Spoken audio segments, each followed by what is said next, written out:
Welcome to my blog. तो guys इधर हम घूमने आए थे। तो गाइस ये बहुत बड़ा महल है। तो गाइस इधर पब्लिक भी है।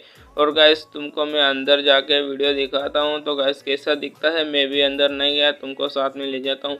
और गाइस ये ऊपर जाने की सीढ़ी है। तो गाइस इसको लॉक कर रखा है। तो गाइस मैं अंदर आ गया हूँ। तो गाइस तुम देख सकोगे कितना बढ़िया अंदर से दिखता है। तो गाइस मैं अभी दूसरी जगह जाऊँगा। तो गाइस मैं दूसरी जगह आ जाता हूँ फाइनली। तो गाइस तुम देख सकते हो गाइस ये भी कितना बड़ा महल है। और गाइस साइड साइड पूरा पानी भरा हुआ है। और गाइस तुमको छोटा सा महल दिखाता हूँ।